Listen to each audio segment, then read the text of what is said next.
Hello, मी आहे प्राची आणि हा आहे प्राचीचा ब्लॉग.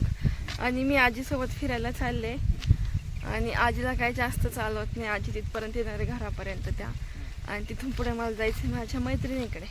आजी काय तिथपर्यंत येत नाही. आजीला म्हटलं तू तिथं थांब, मी जाऊन येते. आणि आजी म्हटली तू येस तोपर्यंत मी थांबते. आणि आजीला म्हटलं मला जर जास्त उशीर झाला तर तू निघून ये, थोड्या वेळ वाट बघ, नाही आले तर निघून ये. आजी मला म्हणते माझ्याकडं फोन आहे ना, फोन कर ना. मग मी विसरलच होते आजीकडे फोन आहे. मला इथून ते घर दिसते तिथपर्यंत जायचंय. मागे तिथे आजी उभी राहिली. आजी म्हणते तू जा, मी इथून बघते तुला, तू जास्तो पर्यंत. मला आजीची काळजी, आजी कशी जाते मी मला विचारच करत होते. मला आजी म्हणते तू जा, मी इथे उभे राहते. आजी तिथे थांबली. आजीला म्हटलं जा तू. आजी तिथेच थांबली अजून. जा ग. हे ऊस आहे ना, आमच्या इकडे वाघांची खूप भीती आहे म्हणून आजी एवढी काळजी घेते. अजून पण तिथेच उभी आहे. असा व्हिडिओ छान नाही येते, असं येतंय तर मला उलट चालावं लागेल. मग आजी अजून तिथे थांबली होती, आत्ताशी गेली मी बाय गेल्यावर. आता रिटर्न चालले आणि मला तुम्हाला काहीतरी दाखवायचंय. बघायचं का तुम्हाला? वेट.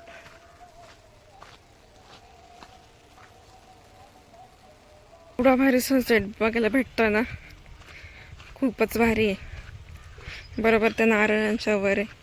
मला माझी मैत्रीण तर काय भेटली नाही, पण तिच्याकडे आल्यामुळं मला हा सनसेट बघायला भेटला.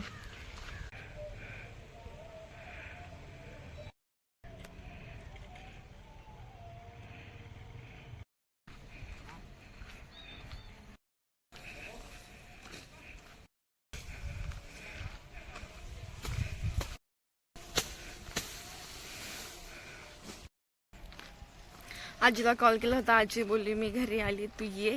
आणि मी सगळ्या रोडनी फक्त फोटोज आणि व्हिडिओजच काढत चालली, कारण की सनसेटच खूप भारी होता. अजून पण माझं लक्ष तिकडेच आहे. खूप म्हणजे खूपच भारी होता. पण दिसतोय थोडा थोडा.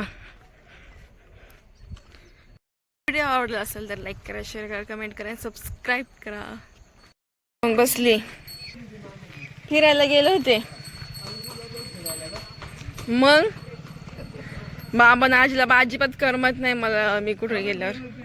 मग लगेच असताना कुठे गेली. आजीचं चहा पण झालं वाटतं इथं. चालू आहे पण झालंय वाटतं का करायचं अजून. पापड करायचे.